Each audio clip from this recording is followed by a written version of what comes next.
Thus far, Michael Jackson wasn't always the soft-spoken, introverted man that many of us perceived him to be. In fact, he was often quite the opposite. According to legendary producer Teddy Riley, who worked on the Dangerous, History and Invincible albums, Michael was a lot like us. He loved to bowl, play practical jokes on people, and beatbox the songs he had stuck in his head. But it got truly real when it came to Michael's kids. According to his friend, they were undoubtedly the love of his life. On the Invincible album, we worked in New York, and he had his children in New York, and I felt so nervous meeting his children, but he brought them in and he said, I want you to meet Paris and I want you to meet Prince. And I said, wow, cool. He's like, okay, they're coming in now. Just have a seat, sit down, sit down. I was like, okay, it's like, almost like you're meeting a brother's children, you know, for the first time. It's like my big brother and I'm about to meet my niece and nephew. And they walked in playful and were like, so this is Theodore. He didn't say Teddy, he was like, this is Theodore. And they were like, hi Theodore. And it was just the greatest feeling. I felt like I was part of the family. With his children, it just gave him even more of a realness. He reads them a book every day. When we were in Virginia doing the Invincible album, it was not one day miss reading the children something. So that showed me right there, he's an incredible father. We talked about his moments when he was young and how, you know, he would never have his children go through any of that. He would never scold them. You know, it was just not the answer.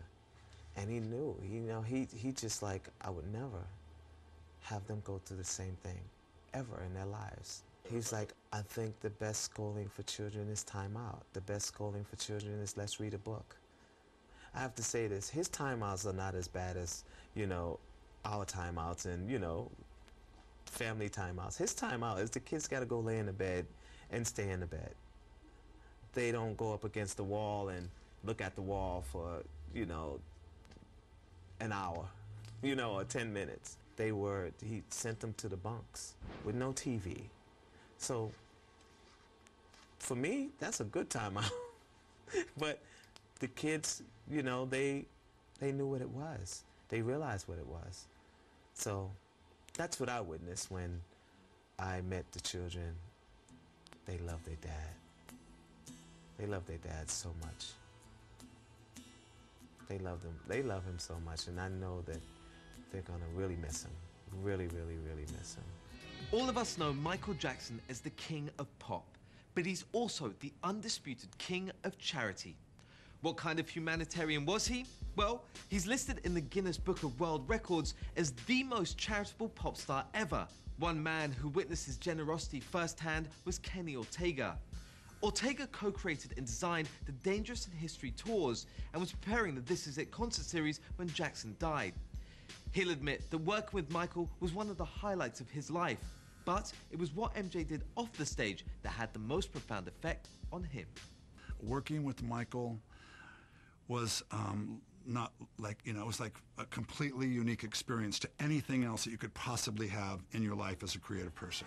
The first time Michael called me to work with him was before Dangerous, 2 decades ago. And it was the most unbelievable day in my life. And this guy was just, you know, the hero in every aspect of what I loved and why I was doing what I did. One thing that really will live long and be everlasting with me, just in terms of my, you know, what I learned from Michael was his reasons for doing things. And they were pure. You know, we were going out to do This Is It. And he never once, ever, in the months that we worked together, talked about selling records. He talked about wanting to do This Is It because he felt that he was still young enough to be able to do it, and he wanted to share it with his children that were old enough to be able to appreciate what it was that he's loved all of his life. He wanted to do it for the fans. He wanted to give them back for staying there with him, for supporting him, for not quitting him. And most importantly, he said, you know, Kenny, I wrote these songs, you know, over a decade ago. Earth Song, We Are the World, Heal the World, and look at the planet. Look at the peril that we're in. Look at the human condition. You know, if we don't do something to help this planet in the next 4 to 6 years, we'll have done irreversible damage, and there will be no saving this place for future generations. And that's how he talked. Now let's go to work. Let's dream up a show. Let's entertain people, but let's leave them with something important at the end of the day. I was doing the Olympics the second time Michael called me. I was like actually doing the Atlanta Olympics opening and closing ceremonies when Michael called and said, I need you now. And I was like, okay. You know, I was doing the biggest show on the planet, but I was still going to figure out a darn way to work with Michael, you know, because, you know, when he called, you said yes. You know, I dealt with the consequences of having said yes after, but never wanted to pass up an opportunity because I knew it would be life-changing. I was with Michael in Eastern Europe, and we got off of a plane, and he said, you want to go to the hotel? You want to come to the orphanage with me? And it was like, rather than going to the hotel, he went to the orphanage. And he walked into this orphanage, and I remembered him looking, and he was walking through it, and he was very calm.